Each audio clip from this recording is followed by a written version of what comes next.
नाज़रीन breaking news शामिल कंदासीं। नवाबशाह खां अॻोणे सदर आसिफ अली ज़रदारी सां ज़रदारी हाउस नवाबशाह में वज़ीरनि, असेंबली मेंबरनि, पार्टी अॻवाननि ऐं कारकुननि मुलाक़ात कई आहे। पीपी सिंध जे सदर निसार अहमद खोड़ो, इतलात वारे सूबाई वज़ीर शर्जील इनाम मेमण, रमेश लाल ऐं ॿियनि अॻोणे सदर सां मुलाक़ात कई। जाम तमाची उंदड़ नसीबा चन्ना ऐं ॿियनि अॻवाननि आसिफ अली ज़रदारी सां मुलाक़ात करे ईद जूं मुबारकूं ॾिनियूं। अॻोणे सदर आसिफ अली ज़रदारी सां MPA अली हसन ज़रदारी ऐं आशिक़ हुसैन ज़रदारी गॾु हुआ।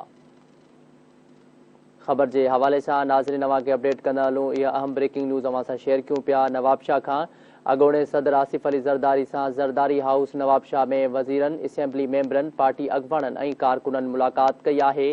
पीपी सिंध जे सदर निसार अहमद खोड़ो, इतलात वारे सूबाई वज़ीर शर्जील इनाम मेमण, रमेश लाल ऐं ॿियनि अॻोणे सदर सां मुलाक़ात कई। इन हवाले से वधिक तफ़सील मालूम कंदासीं धरती TV जे रिपोर्टर इम्तियाज़ कीरियो खां। जी इम्तियाज़, वधिक छा तफ़सील आहिनि, अपडेट कजो इन हवाले सां।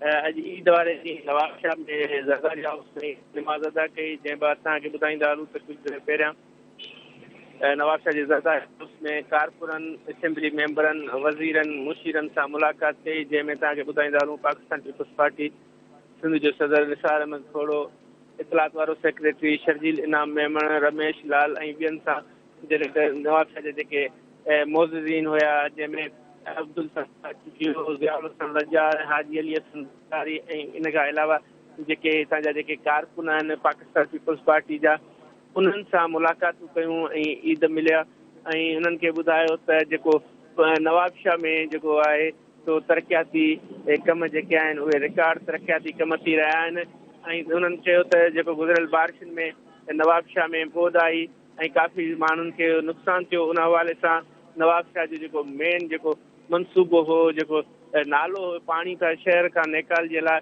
उहो बि मुकमल कयो पियो वञे।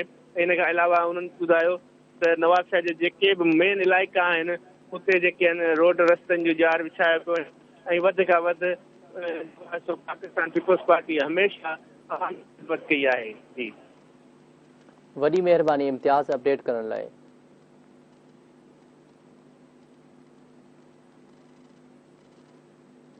नाज़रीन ख़बर के हवाले से अवां के अपडेट कंदा हलूं। यह अहम ब्रेकिंग न्यूज़ अवां सां शेयर क्यों पिया। नवाबशाह खां अॻोणे सदर आसिफ अली ज़रदारी सां ज़रदारी हाउस नवाबशाह में वज़ीरनि, असेंबली मेंबरनि, पार्टी अॻवाननि ऐं कारकुननि मुलाक़ात कई आहे।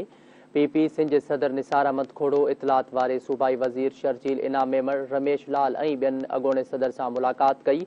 जाम तमाची उंदड़ नसीबा चन्ना ऐं ॿियनि अॻवाननि आसिफ अली ज़रदारी सां मुलाक़ात करे ईद जूं मुबारकूं ॾिनियूं। अॻोणे सदर आसिफ अली ज़रदारी सां MPA अली हसन ज़रदारी ऐं आशिक़ हुसैन ज़रदारी गॾु हुआ।